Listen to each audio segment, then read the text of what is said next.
Pittsburgh Steelers fans, it is time once again for another edition of the Know Your Enemy podcast. My name is Michael Beck, your deputy editor of BehindTheSteelCurtain.com. Joined as by always by one Mr. Geoffrey Benedict. Geoffrey, how you doing tonight, sir? Doing good, man. Anytime we get to do our show, it's a good time.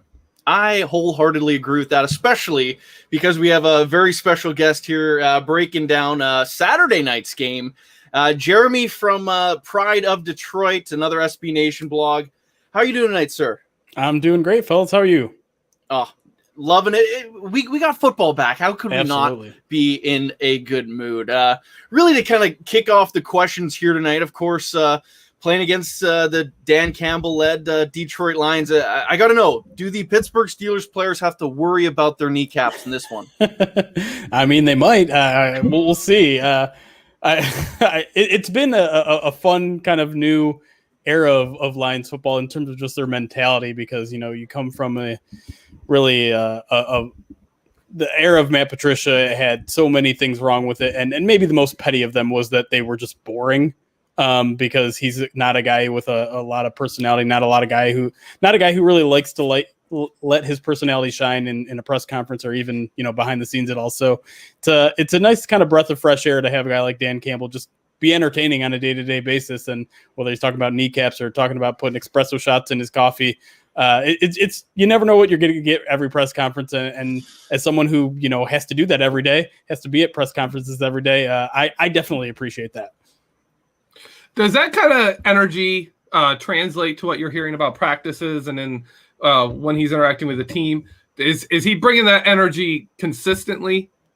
I mean, absolutely, no question. I would say like the tempo of practice can be a little laid back at times, but in terms of like the way the coaches are interacting with the players on the field, like they're really getting into it. And you look at the Lions coaching staff, it's just chock full of former players that you can tell like part of them just feels like they want to be right back out there with them. And I feel like they're playing the game vicariously through these players.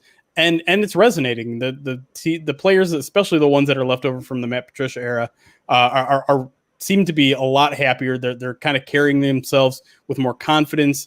They're having more fun out there, which may mean nothing, may mean something. You never know what will translate into actual results on the field and wins and things like that. But there's definitely a more positive attitude towards practice, and I think the team is really resonating with the message so far. I'm blanking on the coach that Dan Campbell replaced in Miami. It might have been Philbin. I can't remember, but when he took over as interim head coach, his only other stint as a head coach in the NFL, he turned that team around. I think they won something like 4 of their last 5 games, going from the worst team in football up to picking like close to 10. Like he completely changed that organization when he took over. Didn't get the job, but as a head coach now, does the energy just feel different? Is he someone that is really kind of motivating these guys, and this team already feels like it's trending in a better direction? I honestly do think so. I mean, like I said, it's hard to project whether this sort of stuff translates to wins or not. But and it's spring, summer football. Everyone's feeling pretty optimistic about their chances right now. But you look at, like I said, you look at some of those young players that were there during the Patricia era that had just kind of lost it. Whether it's confidence, whether it's playing, like you look at a guy like Jeff Okudah, a guy who came in with ton of expectations of rookie season. He didn't come in with a lot of confidence. He dealt with a shortened offseason like everyone else did, and a tough situation to be put in. But he's coming out and he's just like, he's barking at players. He's already serving as a mentor to some players. He really looks like a completely different person, and that it goes across the board. I mean, TJ Hockenson now looks like a caveman after just kind of being a buttoned up, quiet guy for a couple of years in Detroit under Patricia.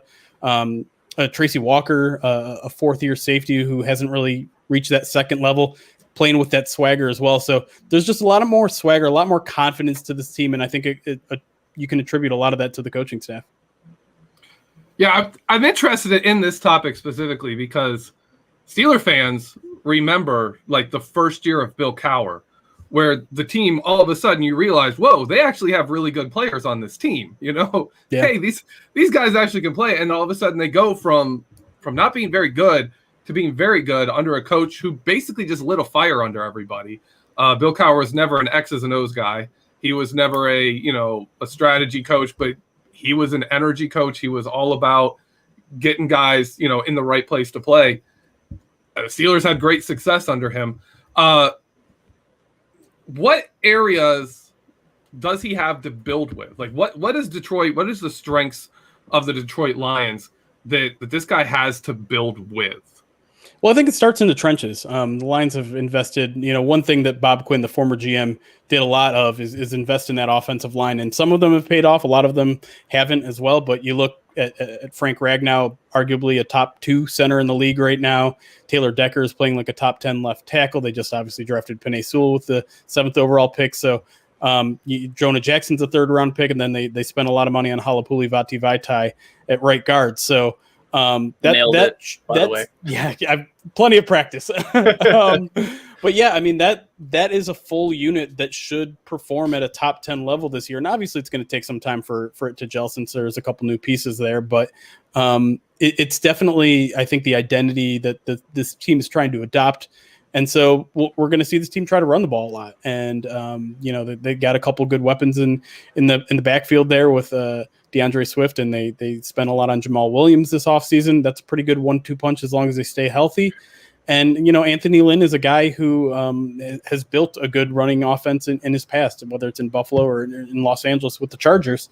I think that's kind of the identity that they're trying to pull off, because if we're being honest, they don't really have a great wide receiving core, and Jared Goff has his questions. So what better way to help out a quarterback than to develop a good running game? And so I think that's kind of the idea on offense. On defense, it's kind of the same. They spent a ton of money and a ton of resources on the defensive line. They trade for Michael Brockers. They draft Levi Onwuzurike with the 2nd round pick, Aleem McNeil with the 3rd round pick. So they've made a ton of changes on the defensive side of the ball, specifically in that defensive tackle area. So it's funny because a lot of the kind of X's and O's philosophies are kind of the same from the Matt Patricia era. It really seems like this coaching staff wants to do the same thing, which is run the ball and stop the run, which some would say is a bit outdated, but given the personnel that they have, I think it actually kind of makes some sense for them this year. So in that, you mentioned Taylor Decker's name. It's kind of an interesting situation. Of course, Penei Sewell being a left tackle in Oregon. Are they kind of okay with Sewell on the right side, or are they kind of still kind of trying to envision a future where perhaps they move on from Decker? Of course, I think he's under contract for another 4 years after this one. Sliding Sewell over to the left. I know the Steelers just opened up a bunch of cap space, and we're trying to figure out what kind of secondary move they might be trying to make. I threw that name out there. Is he someone that could be on the trade market despite playing so well, or what's kind of going on with the tackles? I'd be very surprised at this point. That might be a long-term idea, but Taylor Decker has been, a captain of this team, a leader in that locker room. So it would be tough to part from him right away, I think.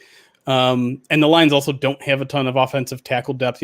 Tyrell Crosby is a guy who's played pretty well for them in spots here and there, but he's currently dealing with an injury, and then everyone else is just kind of like, well, you can play him if you have to, but you don't really want him to be your starter. And so I think, I don't think any trade is off the table with a team in rebuild like this. I mean, they just traded a franchise quarterback away for a couple 1st-round picks, so it would have to be a pretty lucrative deal, I think. And by all means, the Lions have not shown any sort of sign of disappointment of Taylor Decker, and he seems like he's all in. He said he'd love to finish his career in Detroit, so I don't think that's likely. The Lions haven't shown any expectations to move Penei Sewell to left tackle. I know a lot of people are concerned about taking an offensive tackle in the top 10, then changing his position. And rightfully so. I mean, it's a risk, but Penei Sewell played right tackle in high school, so it's not a completely foreign position to him. And so far, it seems like he's adjusting pretty okay. With your offensive line, the Lions have in the last set of years, like going back even almost 7-8 years, have had really good success with drafting offensive linemen, both ones that stay with the team and even ones that leave the team and are starting elsewhere. There's a whole bunch of linemen just around the league that were drafted by the Lions starting in the NFL. Is that coaches? Is that someone in the organization that really has a great eye for linemen? Is there any clear-cut reason why the Lions are having such success with offensive line? It's a good question. I would say it was one thing that Bob Quinn was pretty darn good at. He has especially in the draft, he has a pretty good reputation of who he drafted. Graham Glasgow is one of those examples of a guy who isn't around anymore, but is still pretty much thriving in the league. but their offensive line coach has been around just for a couple of years. Obviously, there's a new GM in town now, so we'll see how Penei Sewell works out. But I guess I would just say it's a testament to Bob Quinn and the one thing he did pretty well while he was here in the past 6 years or so.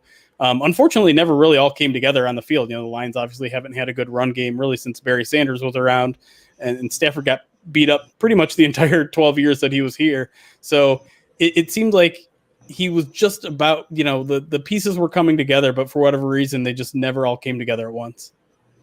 To just completely veer off track here, Geoffrey, did your wife just bring you a drink? That's why I was laughing. I saw something happen off screen there. Did you just get a beverage?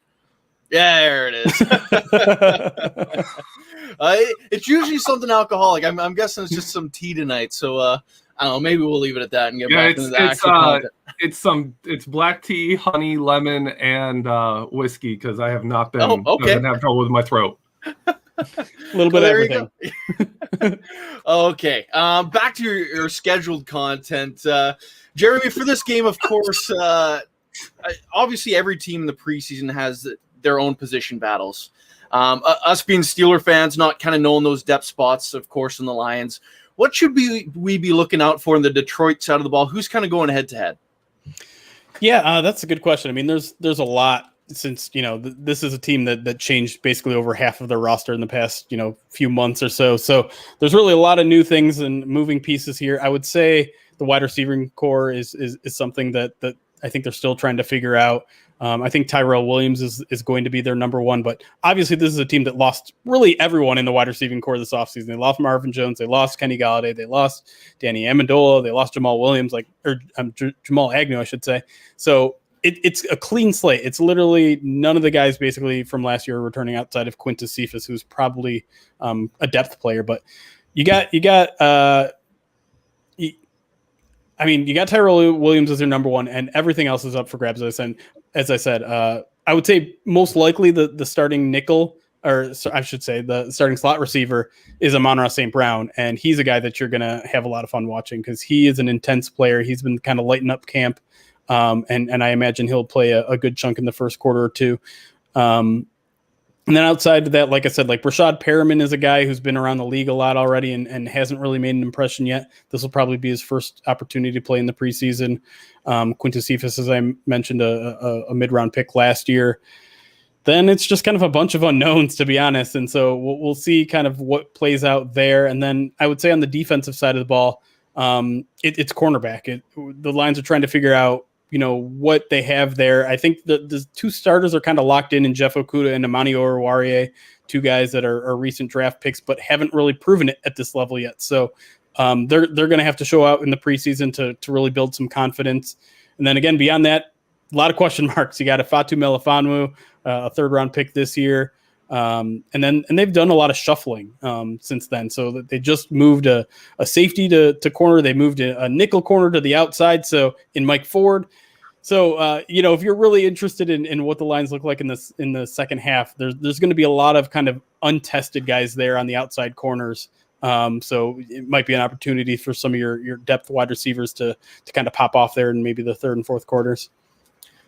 Geoffrey, to cut you off really quick, though, I got to compliment Jeremy on his ability to spout out these names. Just an insane roster of names, the Detroit Lions. So good for you. I'm glad the Steelers don't have this name thing. But the pronunciation guide is your friend. Yeah, it's going to be fun watching people try and call this preseason game. Yeah, just because of the Lions. But you mentioned the turnover on the roster, and the biggest one has to be at the quarterback position. Yeah. What are the thoughts right now on Jared Goff and Matthew Stafford being swapped? Well, I think most people agreed at the time that it was basically as good of a deal as the Lions could have gotten. I mean, 2 first-round picks and a third-round pick is quite a haul. We don't see that sort of thing happen very often. And when the Lions can, part with a guy who, by all means, was maybe the best quarterback in franchise history, in an amicable way, considering how things broke apart with Barry Sanders and Calvin Johnson. Charlie Batch. Maybe a little bit of Charlie Batch. But just to see them kind of part ways in a mutual way that worked out for both sides, that was kind of a relief. Now, getting Jared Goff in return is definitely a thing that kind of splits the Lions fan base in half. I think a lot of people wanted no part of him and would have rather seen them go and use a draft pick on a rookie quarterback or go get someone else. And early reports in camp are kind of up and down. It's an adjustment. First of all, like I think sometimes you expect Jared Goff to do all the things that Matthew Stafford did, and he's just not that quarterback. He's going to succeed in different ways. And the offense is going to look a lot different. They aren't going to take as many shots under Jared Goff. They're going to do a lot of underneath things, and they really have a receiving core that's probably better fit to do those sort of things. So I would say most people are not looking at Jared Goff as probably a long-term answer for this franchise, but a good chunk of them are willing to give him a chance. And I think the Lions front office are some of those people because, their new general manager, Brad Holmes, was one of the guys that was, the loudest voice in the Rams draft room when they got Jared Goff. So he certainly believes in Jared Goff. I think they're going to give him a fair chance to lead this team to some wins early on. It's unfortunate that he doesn't have a better wide receiving core, but I think he'll have a fair shot. And I'm probably, if you're asking my personal opinion on him, I haven't been completely impressed with him in training camp. We'll see kind of when a full running game is developed there and that sort of stuff. But to me, I still see a little hesitation in taking some necessary chances downfield. I still see kind of over reliance maybe on just checking down and maybe the since he had 15, 20 turnovers in the past couple of years, he's just kind of being a little bit more cautious with the ball, and I can understand the value in that. But it's going to take some getting used to deal with a downgrade at quarterback. But I'm willing to see what he'll do, and maybe it means he's more careful with the football. Maybe it means it's more of a ball control offense rather than just kind of high octane throw it down all the time, which isn't as exciting. But we see some other teams kind of succeed with that kind of offense, so willing to give it a chance. So, Jeremy, I do want to ask about the long snapping situation. Of course, yesterday cutting long time. What's year 17 long snapper? Yeah, it's David Malback. Don Muhlbach, yeah. Okay, so 17 years in the league, 40th birthday, gets cut on his birthday. Are people pissed about this? Like, how did this all happen? How did this come down? Yeah, I mean, they are a little bit. Don Muhlbach was a fan favorite just because he stayed a lot. I mean, he did his job for, like you said, 17 years here in Detroit. And, and given that we don't have a lot of great things to hang our hat on here in Detroit in terms of football, sometimes you're like, you get a little excited about a long snapper and kind of make a meme out of it. And, maybe it's not all that serious. And, he's a 40-year-old player. So I think cutting him in general, I think most people would have been upset because he's been an integral part of the team, and at least in terms of their identity. For so long, but people would have understood it. They need to get younger at every position. And when it comes to snapping the ball, he's great. But when it comes to punt coverage, do you really prefer a 40-year-old to maybe a 27-year-old making a tackle? Those are the types of things you really have to think about. But the timing of it all, when the beginning of the day, you see Jared Goff buy these huge 40 lights to put in his locker room, and someone bought him a rocking chair as a joke, and they're all putting it on their Instagrams, and everyone's having a good time with Don Muhlbach, only for hours later for him to be cut on his 40th birthday. It's a bad look. It just is. And it wasn't necessary. The Lions were already down to their 85 roster limit.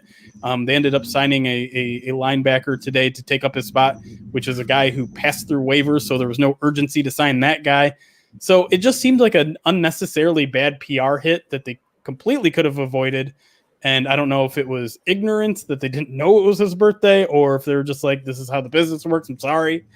I don't really understand it, but it was a bad look. And yeah, some people were pissed about it, but in the long run, I think people are going to get over it pretty quick. And it was probably a move that was going to happen sooner rather than later anyways. The Steelers haven't played Detroit in the regular season since 2017. And in the preseason, since the year before that, 2016, this year we played both times. We play in the preseason and in the regular season. How many? Obviously, your long snapper is not going to be here for this one. How many players are still around from that 2017 Lions team. Oh man! I mean, in 2017, like Jesse James is on the Steelers, right? And he's already off the Lions again. So, yeah, that's a good question. I will say that Taylor Decker is now the longest tenured Lions player on the team, and he was drafted in 2016. So, not many is going to be the answer to your question. I have to imagine the answer is probably in the single digits if we're being honest. So yeah, it's a completely different team, obviously a completely different coaching staff. Even the owner has changed since then. General manager, front office. It's just a completely different team, and hopefully that means better down the line. But this is year one of kind of everything being new. So I wouldn't expect to see a team that was necessarily much better than that 2017 team because the Lions weren't terrible back then. Jim Caldwell was still the head coach, and the Lions were being competitive back-to-back 9-7 seasons, which is, 2 winning seasons back-to-back was something the Lions hadn't seen in a couple decades. So it'll be a much different team, but I can't say for certain it's going to be a better team.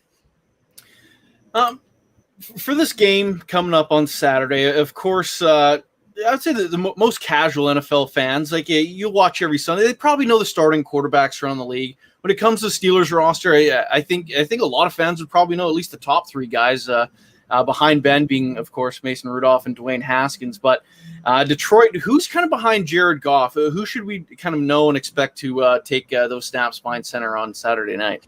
Yeah, I think the primary backup is Tim Boyle, former Packers backup. He actually beat Jordan Love in the training camp battle last year. And so Packers fans and media were actually really, really high on a guy like Tim Boyle. And we're kind of surprised to see the Packers let him go and thought it was a really good signing for the Lions. It hasn't quite been as rosy since he's been here.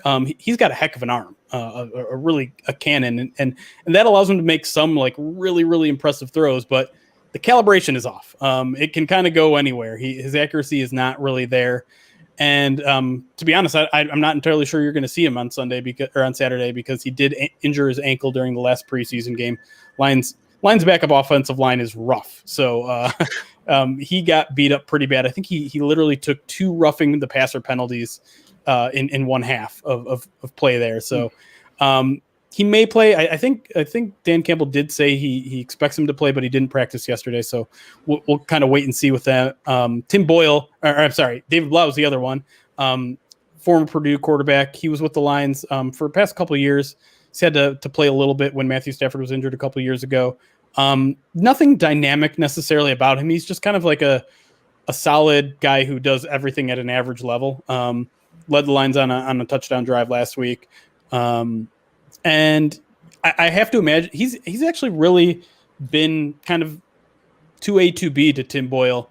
And I would say he's kind of in the competition to be the backup, especially if Boyle can't go this week or next. So he's been okay. He's been efficient, but like I said, nothing about his game that particularly wows you. And then the Lions actually signed a backup quarterback this week, just in case. I think Tim Boyle doesn't go in Jordan Teamu, who you may remember as the starting quarterback for the St. Louis Battlehawks in the XFL last year. A guy who brings a little bit of mobility, a little bit of excitement, but he was on the Lions practice squad last year a little bit, so haven't really seen him at an NFL level. Don't really know what they have in that, but kind of a fun story to keep an eye on if he's there in the fourth quarter, perhaps. Outside of quarterback, is there anyone to look out for that has kind of caught the attention of Lions fans that may not be a starter, but looks promising and looks kind of exciting later in the game? Yeah, I would point to a couple of rookies. Derek Barnes, their 4th round pick. He only played 8 snaps in the preseason opener, but he managed to almost sack the quarterback on a blitz, get a tackle for loss, and basically just end an entire drive on his own. He's a guy who's also coming back from injury, so I'm not sure how much you'll see him, but chances are you'll see him probably in the second half just because I think they're trying to ease him in. And then Levi Onwuzurike, their 2nd round pick. I know not exactly a sleeper guy, but he's practicing for the first time this week with pads on after dealing with a bit of a back injury out of college.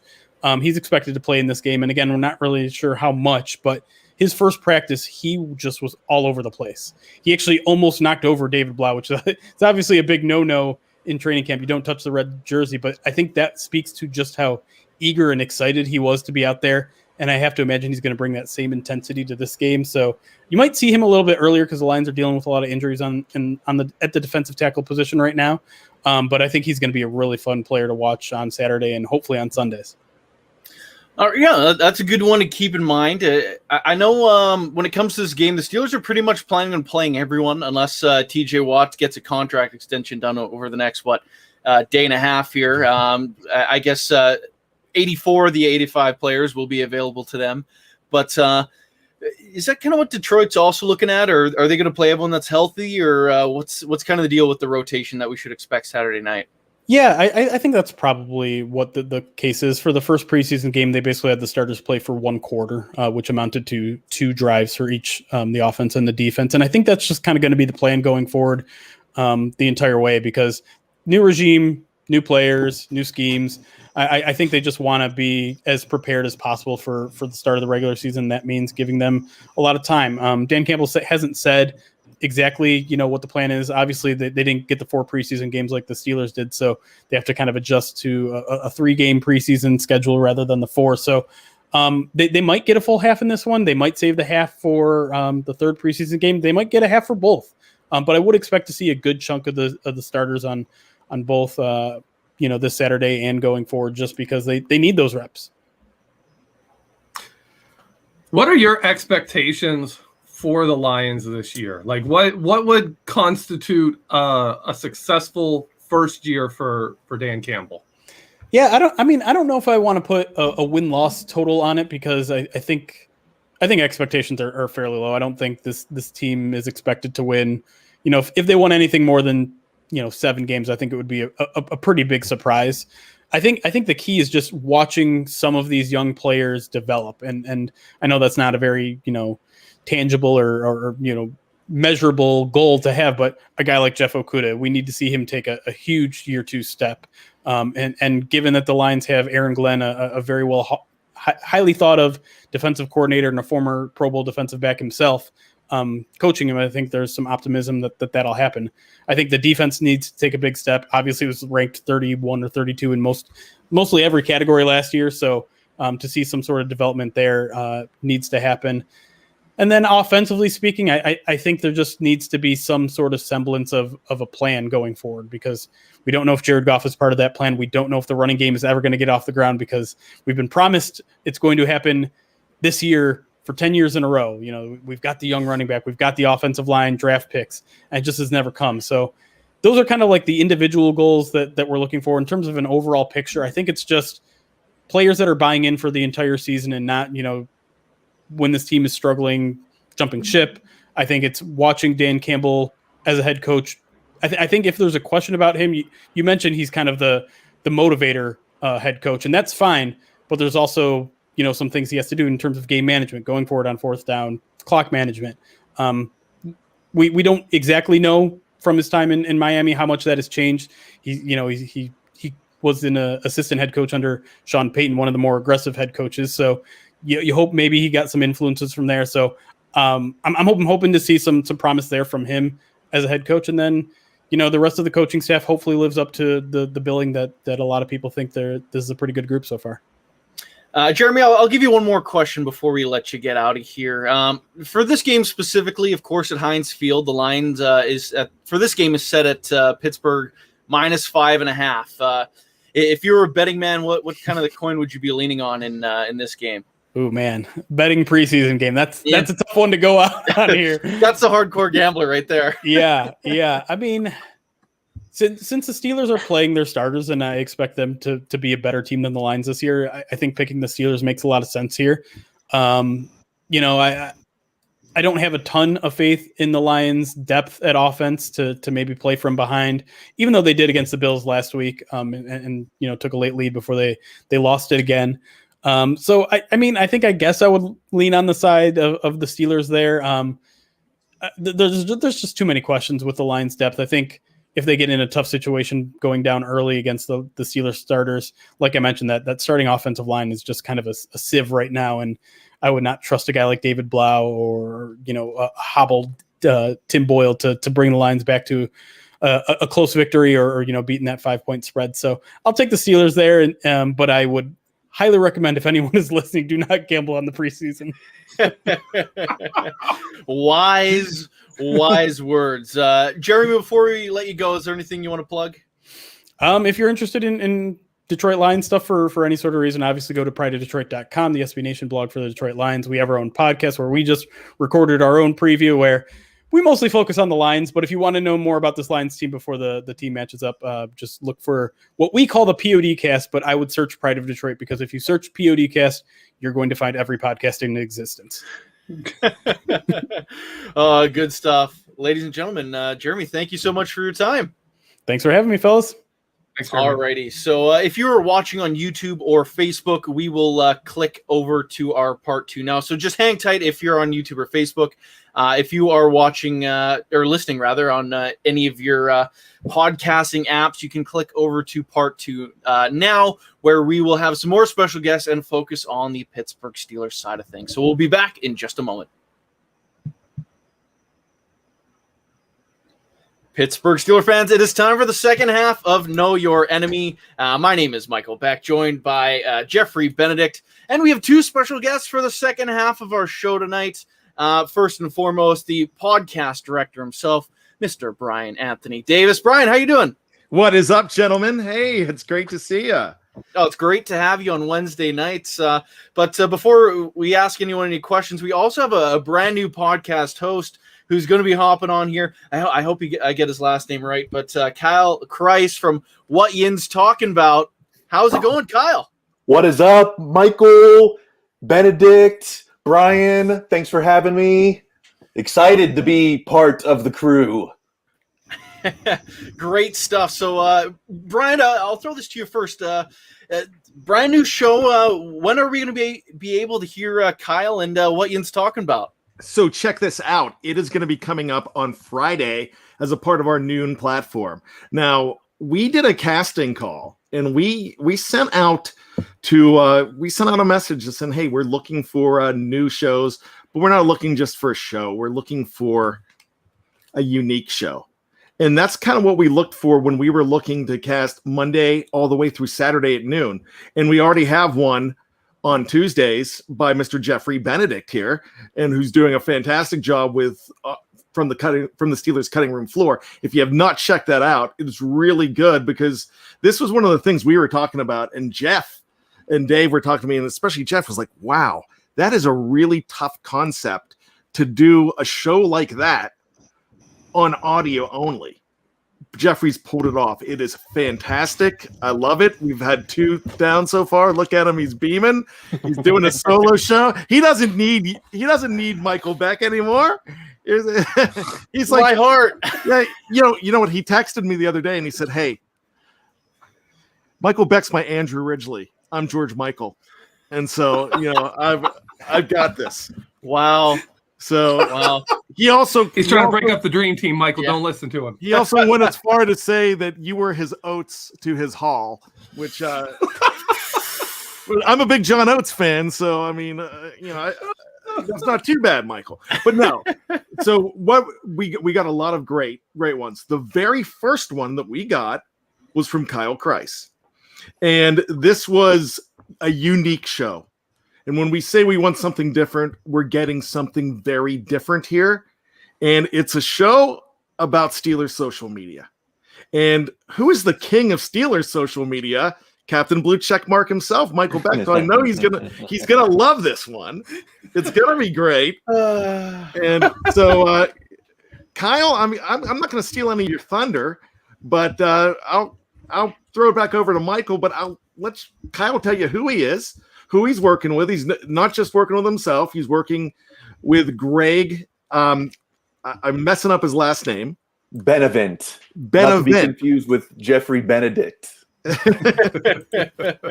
So go ahead. I'm gonna just sit over here and just tell you how great it is, but I'll let you tell more about yourself and more about it. But Michael, take it over. Yeah, Kyle, introduce yourself to the people. What should we be expecting from this brand new show? Well, this is it. When I'm there on Sundays watching the game and scrolling through Twitter, and just over the years, the conversation on game day and throughout the week, it just gets so toxic. we were listening to our last guest. They're just trying to get through the season. But Steeler fans, it's like if we don't win 2 Lombardis a year, it's a failure. So, we're here. I would spend all Sunday trying to be a Twitter warrior fighting back against all the toxic takes, but then I was powerless is one. But now with the power of BTSC, we're going to rise up like the mega powers and put an end to this toxic Twitter environment, these horrible takes. Right now we're in it's still the honeymoon phase because we haven't really, the games don't count yet. It's a big love fest on social media this week. But, September, week 1, it's going to be fire Canada, fire Tomlin, fire Rooney. So, we're here to put an end to the toxic takes. We're going to call them out as we see them and, maybe even talk to some of the good guys out there in Steelers Twitter who are bringing the good fight to the conversation. Oh, I love it. Speaking of social media, and we got to get Geoffrey Benedict's voice on here. He's been taking to Twitter a lot the last couple days, but one of his takes, and I know Geoffrey and I haven't been able to talk about it, is brand new Pittsburgh Steeler Joe Schobert, because the team decided they'd rather trade for someone the day after our show, which seems to be a theme. Thursdays is kind of the news day because they love the preview and then they hate Know Your Enemy, even though it's the far superior show. No offense, Brian. I hope you didn't. Whoa. I don't see anything on the preview for your show that says flagship. That's self-anointed, though. You give yourself the title of flagship. Hey, when you're the podcast producer, you can do that. And a new programming announcement. Michael Beck will be on the new show, Steelers Cribs, just talking about where the Steelers live, and that's all he's going to be doing. You can check him out Saturday mornings live at 3 a.m. Oh, wow. Looking Pacific. Darn it. We are the Maple Leaf flagship. There you go. And for those who don't know, yes, from Vancouver, Canada, we love ragging on old Mike, don't we? Anyway, back to the social media stuff and the Joe Schobert stuff. Geoffrey, you had a take today. Of course, there's been a lot of people going back and forth. Who's the Steelers' number 1 linebacker now that Joe Schobert's here? Devin Bush. This and that. You want to kind of get into that take a little bit more, and maybe the whole table can run through that one. You're gonna get me on a rant with guests over. We got company over, and you're getting me ranting. People. I was surprised. I was shocked. I honestly thought it was a joke, like people were joking around or kidding or something. But there are people out there who believe that Joe Schobert is now our best inside linebacker, and I was like, Devin Bush still plays for this team, and they're like, "Oh, Devin Bush hasn't done anything. Look at Joe Schobert's tackles and his stats, and he made a Pro Bowl. He's played longer. He's better than Devin Bush." And that is the craziest take. If you're listening to the show and you have bought into that, understand that hype is ridiculous. It's unrealistic. Joe Schobert has the athletic profile of Robert Spillane. And if you look at his film, he is a better overall player than Robert Spillane. But it's not a huge difference from what we saw last season when Robert Spillane was playing really good, right? Now, before his injury, he's injured. He's got to show he can still play at that level. But what he was when he was playing really well, that's basically what we're getting with Joe Schobert. It's just you got a guy who is proven at it, who's a veteran, and who is a really intelligent football player, who's going to be that stable, reliable force next to Devin Bush to really let Devin Bush go off and do his thing. That's my rant. I'm okay. That wasn't that long. Good stuff. Now, short. Kyle, with that, of course, Geoffrey is dug up that take. Not to completely put you on the spot, but what are the other bad takes that have you kind of been coming across? And you try to give us a preview of what we can hear on your show.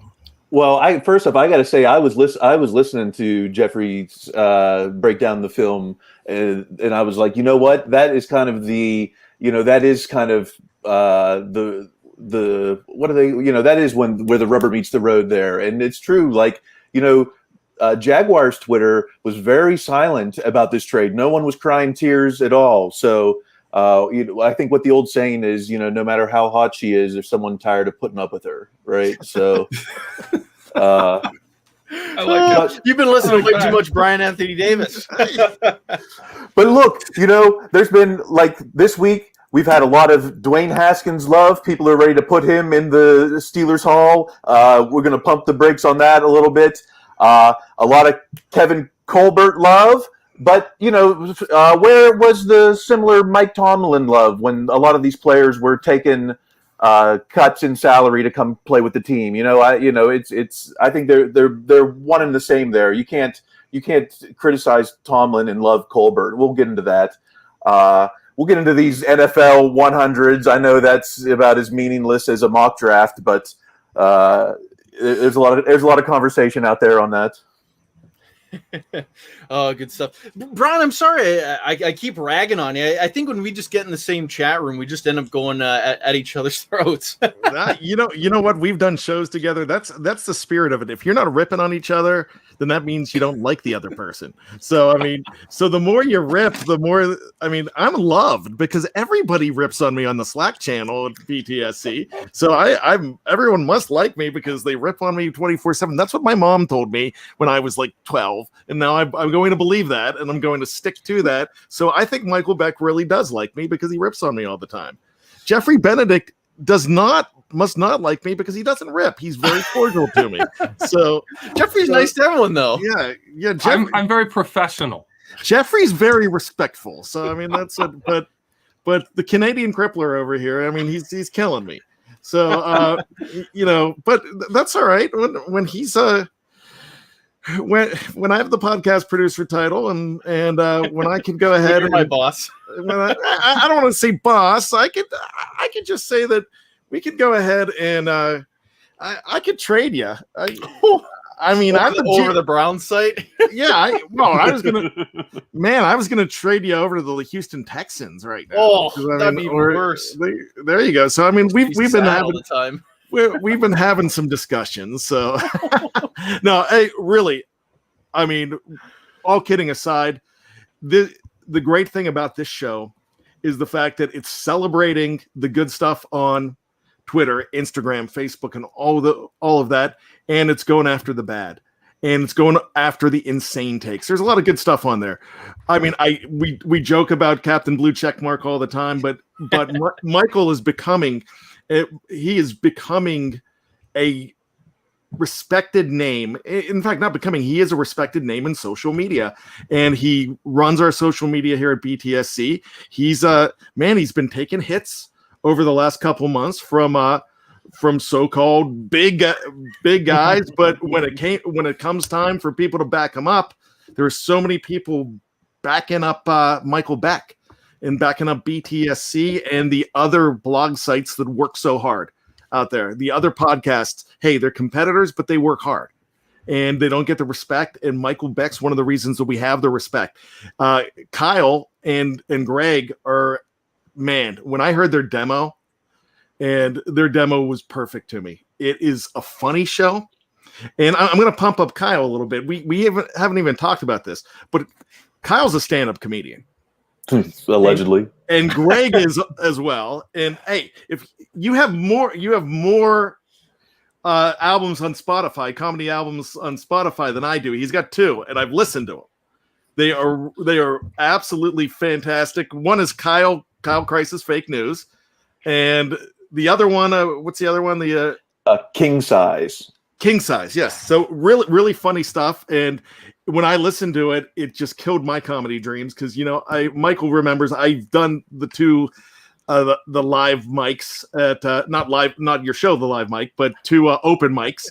And I thought I was somewhat good when I put it on Facebook Live, and everyone said, "Hey, you did great." Then I listened to Kyle, and I'm like, "Oh, I'm garbage." So, but no, really funny. And if this show is anything like that, it's going to be absolutely incredible. So definitely check it out.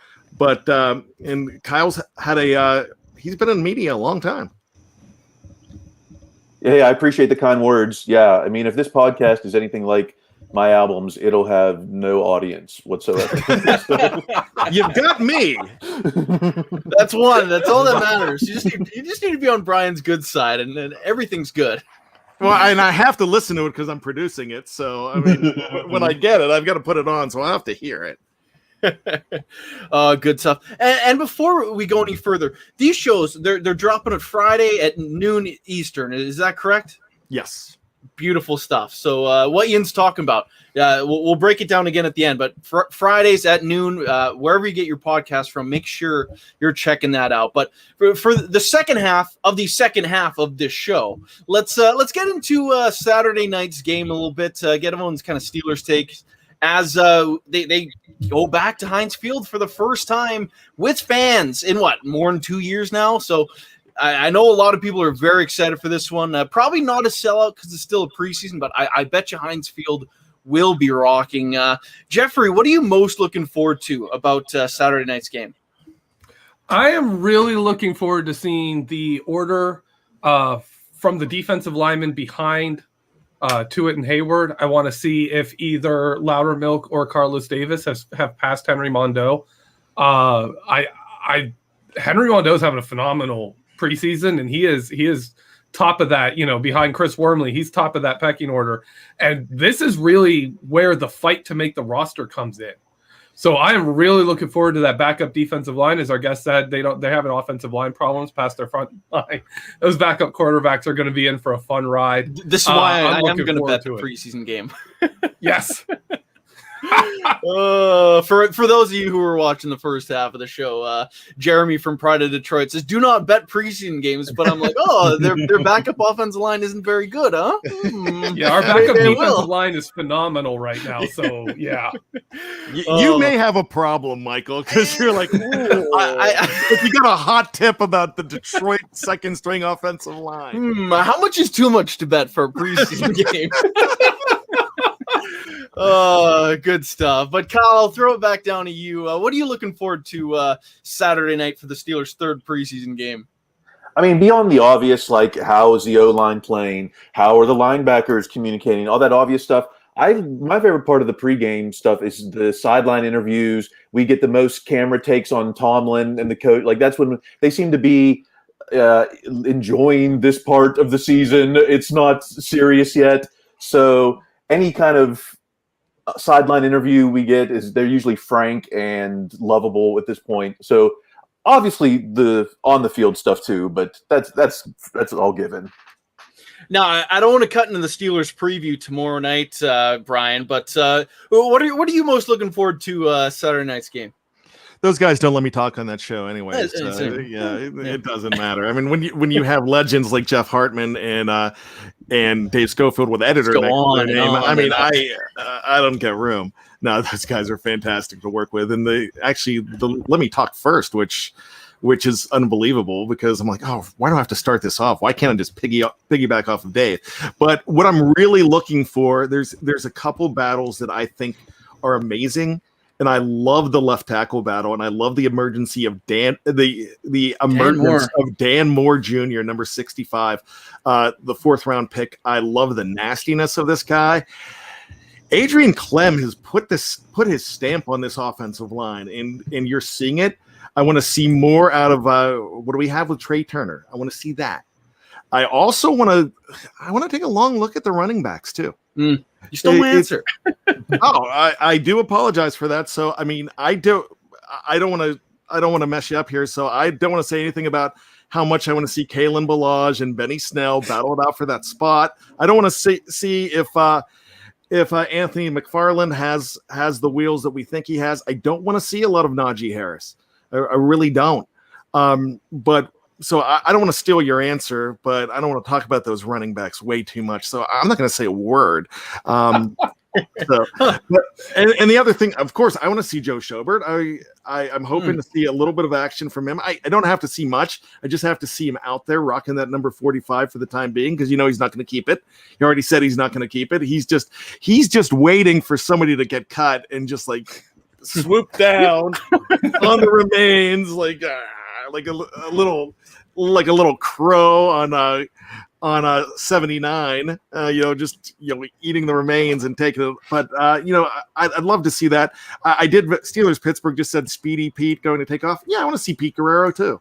I mentioned those running backs, but there's so many things that I want to see. I want to see. I'm taking the obvious answer. I want to see health. I want to see Ben look crisp in one series, and I'm one of those guys that I want to see W's in the preseason because they just make me feel good. Any chance to win football games, I'm not going to complain about. To pivot, though, and give a different answer, I'm excited to see what this team can do when they are in their home environment with fans behind them. I know last year in those limited home games where Heinz Field did have some people in the stands, the Steelers played pretty darn good. So I still don't anticipate a sellout for a preseason game. At least for the first half of the game, I feel like there could be some electricity, see how the boys play with a little bit of juice behind them, being the road team. Well, I guess technically that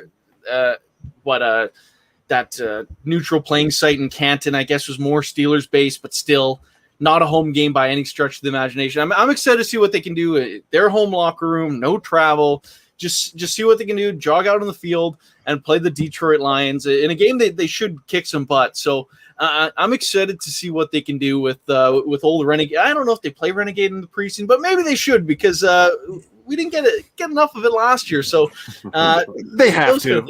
I think so. You've got to. I mean, that's practice too. Those players need to get pumped up for Renegade. They need to, because they get excited. Remember our interview last year with Jordan Dangerfield? We asked him about Renegade. He's like, yeah, when that song comes on, we go crazy.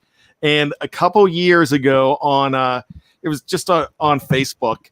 It was when Arthur Motes, I think it was his second year of the team, he was at a diner. He was at a diner and he went on Facebook Live because he was so excited because he was out with his family, heard Renegade over the speakers. He was like, "That's our song," I mean, like, yeah, and like he's singing along with it. I mean, those guys get fired up with that just like the crowd does. They love Renegade as well.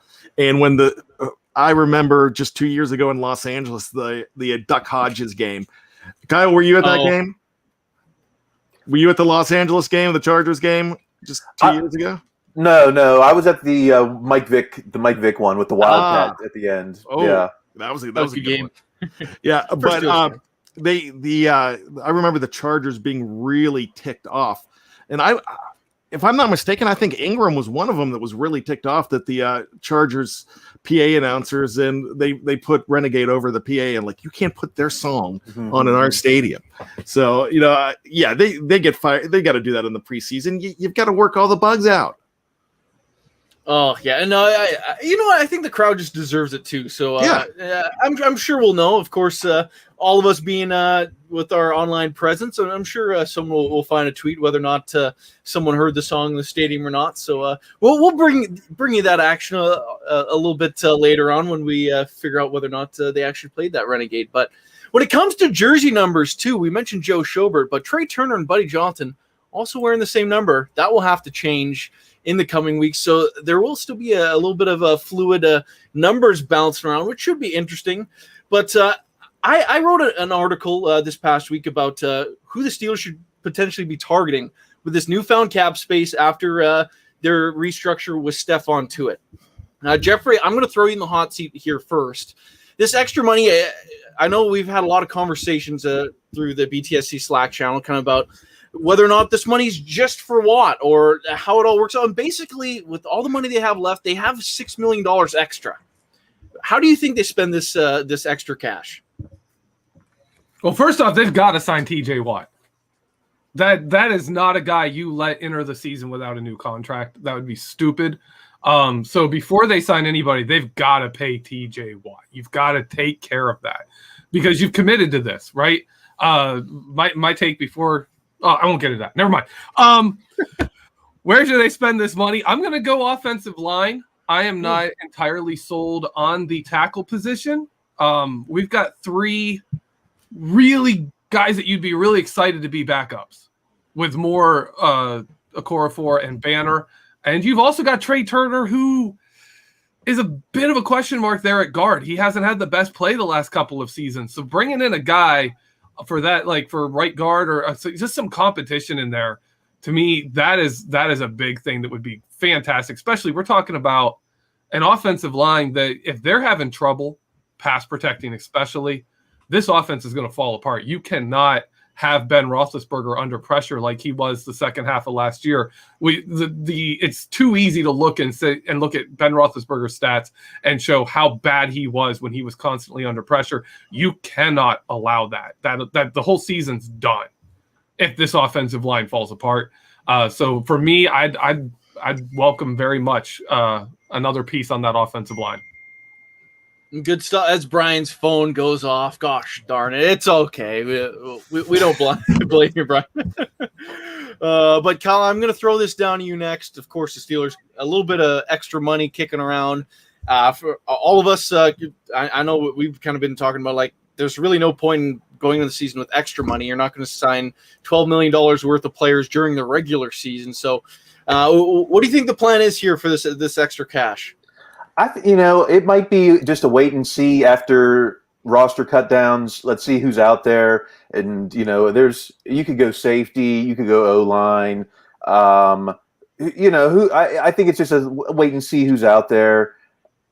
But who knows? We didn't know that we needed to upgrade inside linebacker 6 days ago, and boom, here we are. So I wouldn't be surprised really if they go anywhere. I still want to see what the final 53 looks like before and go from there. Yeah, like before I throw this to Brian, part of me wonders if they know some details on whether some bigger name might be on the trading block, but more likely to be cut because of a price tag. So that's something that's kind of crossed my mind, especially with when that roster cut down was on Tuesday. Perhaps Steelers kind of readying themselves in case a certain piece broke free. That's kind of something that I wondered. But Brian, what do you think this extra money is due for? I have got 3 words for you. Tim freaking Tebow. There you go. He's available. He's versatile. Come on. It's a no-brainer. Everybody has been asking for this on BTSC for the last 17 seasons. BTSC might have not been around for 17 seasons.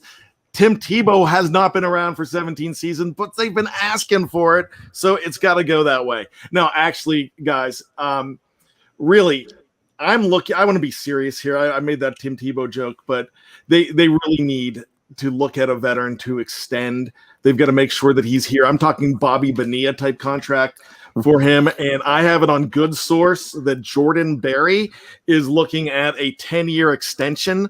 So, and I would love to see that just to have Jeff Hartman's head explode on the air. I hope it happens. Hope it happens on a Thursday night when it happens. But no, I mean, everything that you've been saying, I agree with Geoffrey. The Trey Turner and the offensive line is still your main question mark. I don't think the corners are in as bad a shape as you think, but I really think they love what they have in James Pierre.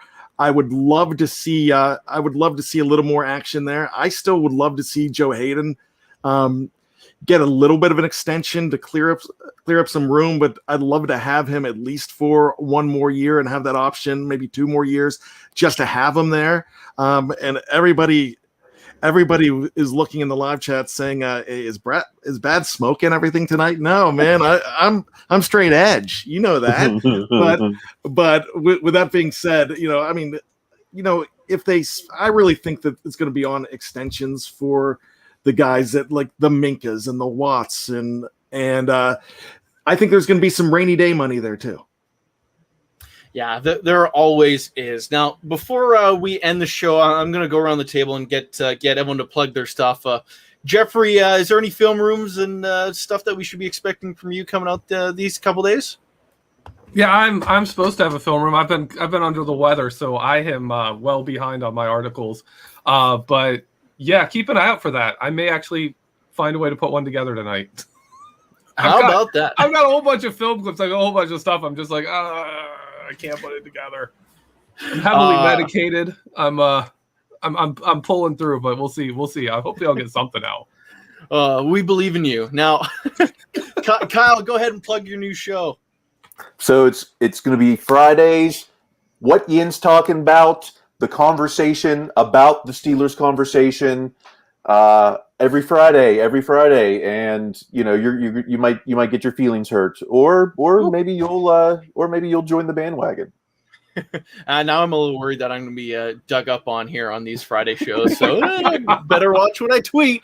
Brian, of course, we have a whole new slate of afternoon shows. Could you break down what the people should be looking for? Yeah, and I also do want to announce a new show in conjunction for that. It's going to be the Michael Beck "This Is Who We Should Sign After He's Been Cut" show, because that's Michael Beck's the king of that. After somebody gets cut, it's like, all right, let's sign him. He might be 73 years old, but we're gonna sign him. So let's see if the Steelers should. We need Mel Blount to come back. Yeah. Well, I would take Charles Bentley. Oh, old BTSC favorite right there. Charles, I forgot about LaCharles. That's awesome. The O-line Academy. Oh yeah. No, we have 25 shows now. And I'm not talking about the shows that are on YouTube that we split into two. No, 25 original titles and shows that I'm really excited about that will be dropping every single week. BTSC, they talk all the time about it being your one-stop shop, but it's now become your non-stop shop. You can listen to podcasts all day long if you want, and they could all be fresh, and they're all going to be new. I'm really excited. We are really growing as a podcast, and there were suggestions a year ago when Geoff came back and we sat down, and some people were saying, hey, we're just doing way too much as far as the podcast. And Geoff and I and Dave, we looked and said, hey, let's not just double it, let's triple it. And that's what we did. And people thought we were crazy, and we tripled it. And we went from 7 shows, now we've got like 25. And so I'm loving it. I'm busy. I haven't seen my family since 2019, and they miss me. But we have it going, and we have some great talent. And like I said, when I say that it's unique, it's unique. There's a Pittsburgh stamp on it. I mean, Jeffrey's a Yinzer. Kyle's a Yinzer from Uniontown. Am I correct? That's right, Fayette County. I mean, I'm a Johnstown kid, and Michael's a Canadian Yinzer. So that's I don't know if you need to start taking the Yins up north to the Great White North. Yins, eh? Yeah, Yins, eh? And that. No, but with that being said, no, check us out. And look, these YouTube shows are awesome, but I'm not going to lie to you. Besides this pretty face, not many of these other guys are something you really want to look at. So what you need to do is you need to download it, because if you're in the car and you see Geoffrey Beck, if you see Geoffrey Benedict, our son. Yes. Canadian agent. He took my last name. Our son. Oh man, this is going off the rails. But if you see those faces, yeah, I mean, you might look and go, man, I mean, that is eye candy. And then you might just go off the road. You might be speeding. You might hit somebody on a scooter. That's not a good thing. So you really want to listen to these shows anytime you want, on anywhere you find your favorite podcast. I mean, it's not just iTunes. It's not just Spotify. It's iHeart. It's Luminary. It's, if Bob's Big Boy had their own podcast network, it would be on that, because it's everywhere. And I'm really proud of that. So check out all of these shows. There are audio only shows. So Kyle Christ, you cannot see him. No, DJ2, I am not on cocaine. I love that. I think I'm on coke. And this happens when the season starts, because they get all pumped up. But now I'm just passionate about these shows. And I love the fact that we've got these shows going. And you can't hear Geoffrey Benedict on Tuesdays on YouTube. You can't hear the live mic. You can't hear the Stat Geek. You can't hear what I think is one of the greatest shows in Let's Ride. And not just because Jeff Hartman could buy and sell me. I'm just saying it's a great show. It's one of the best shows in the entire blogosphere. It's all right. We've got the other shows. We've got, if you love fantasy football, you've got the Fantasy Football Fix. You've got another show that I really enjoy. If you haven't checked out the Steeler Half Hour Power Hour, the Steeler Power Half Hour, I just screwed There that it up. is. But with Chris, Paul, and Joe, that's a really good show. That drops on Saturdays. There's so much, and then every once in a while, you might find something decent in my show. You know, I mean, you might like something that I actually say. So, I mean, I am fine being like the 20th best podcaster out of 15 here, and I have no problem with that. So, I mean, as long as you're listening, it doesn't matter. But with that being said, no, Sean Manahan, I did not just get out of the Beehive. And Kyle, you'll find out that they like to talk about the Beehive. Apparently, it's near Latrobe. It's a gentleman's establishment. Oh. So, which make sure you go see Sapphire. She's on stage 3 right now. All right, Michael Beck, back to you. Well, that was wonderful stuff. So sign off. Yeah, that's what we're doing. Oh, goodness me. I do want to say Let's Ride is an awesome show. I was just joking earlier. Felicia loads us up. BTSC is a box of chocolates. There's something special for everyone. No, it's just beautiful stuff. And I think it's Dave Schofield who would say something along the lines of, "Hey," to end his show for Felicia there. But for Brian, Kyle, and Geoffrey Benedict, my name is Michael Beck. Thank you for tuning in today's edition of Know Your Enemy.